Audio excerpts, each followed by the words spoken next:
So we are currently on stage 6 of load shedding. Hopefully by tomorrow we'll be on stage 4. And this, of course, is as workers start to normalise things with the offer of a good wage deal on the table, which will be discussed on Friday. But as we heard just a few moments ago from the National Union of Mine Workers, there are workers at 4 big power stations that are just saying we are not going back to work until that deal is signed. So lots of questions. But of course, the bigger picture is that load shedding is a long-term problem. It's going to take us another 2 to 3 years, the Minister said last night, at least, to get it all under control. Let's speak to energy expert Ted Blom for his assessment of where we stand. Good evening to you, Ted. Thank you so much for joining us. First question for you. Are we in danger of a complete and utter blackout of our grid? And the reason I ask this is because there are people saying we are very, very close because we're losing more and more power from the grid and we could just eventually just go completely flat. Eskom, of course, says, no, the load shedding is for precisely to protect the grid. So from you, do you think we are actually at this point in danger of a full blackout? Yes, Sally, I would say we're at the precipice because none of the stations can operate without ongoing maintenance on a daily basis, hourly basis, and with no shifts swapping every 12 hours. So to the extent that there's an embargo on access to the power stations, there's a strong limitation as to how long they can run on their own without having access to the outside world for maintenance and essential tasks that need to be rendered. So in that context, we are very, very close to the precipice. But I'm really frustrated and upset at the unethical behavior of the Minister and Eskom to blame Labour for this. And I'm very close to this current situation, as far as I'm aware, and I have first-hand information, is that the CBF, the Central Bargaining Forum, where these wage discussions take place, at that one that was held earlier on in the week, Eskom unilaterally walked out on the first day of that negotiation. And that's unheard of, because if I can explain the playing field to you, workers are categorized as essential workers and cannot strike.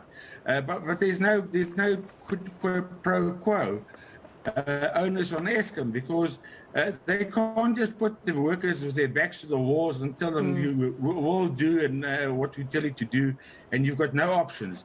At the end of the day, if the workers aren't allowed to walk out and strike, then Eskom should not be allowed to walk out of a negotiating forum on day one without even engaging the unions.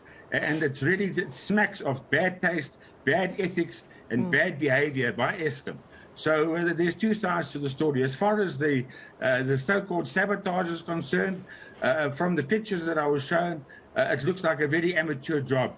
And as far as the coal on the road is concerned, well, in my terms, you know what, I'm not a unionist, I'm a capitalist, but nevertheless, it looks like a mild form of picketing for me. It could have been far worse if the people really wanted to cause damage. And also, of course, the trust issue, which is, I think, what the NUM spokesperson was telling me about, is the reason why their workers at 4 stations, Matla, Hendrina, Arnott and Letaba, are refusing to normalise the situation until that deal is signed. And he says it's a trust issue. Talk to me about the impact of Matla, Hendrina, Arnott and Letaba not being up and running. Do you think they could push us into stage 6 for a few more days?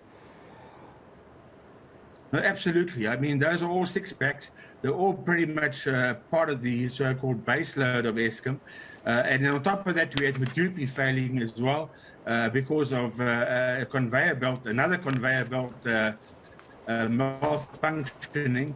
And I'm shocked that in the time that they've had problems at Medupi of a very similar nature, that they haven't built in redundancy to make sure that if one circuit doesn't work, they have a standby circuit. Because one unit at Medupi is 900 megawatts. It's a massive amount of power. And seemingly Eskom have again been caught with their pants down. So yes, as far as the other 4 stations are concerned, those are baseload stations, and they can cause catastrophic blackouts if they are not maintained and kept running properly. But on top of it, again, I'm a witness in the hearings between Eskom and the unions, all 3 of the unions and major unions, Solidarity, NUMSA and NUM, And that dispute resolution has been going on for a year. As at the 1st of August. And all that's happening is Eskom's delaying. And once again, in bad faith, Eskom put an offer on the table that actually reduced the benefits and the take-home pay of the workers. And again, that, as far as I'm concerned, is unethical behavior. Ted, I've got to jump in with a quick last question. It's not because I want to bash Eskom. No, I hear you. As you say, you're a capitalist and you're standing up for the workers. So you really are, I think, pretty impartial on this one. I have to ask you a question for those of us who actually have power and can watch this interview, for the consumers. The Energy Minister, not the Energy Minister, the Public Enterprises Minister, Pravin Gordhan, said 2 to 3 years. We've known all along that we're in for 5 years of load shedding. Do you really believe that in 2 to 3 years' time, these problems will be sorted out? I mean, are we at least, Ted, heading in the right direction? Absolutely not. The easiest and the quickest fix to fix up the baseload is to fix up the stations, the 20 gigawatts that the management of Eskom have neglected to fix up, despite their promises in 2020 January when the new CEO took position. The story that they're now spinning is that if you introduce tons and tons and tons of renewable, it will sort out the shortfall.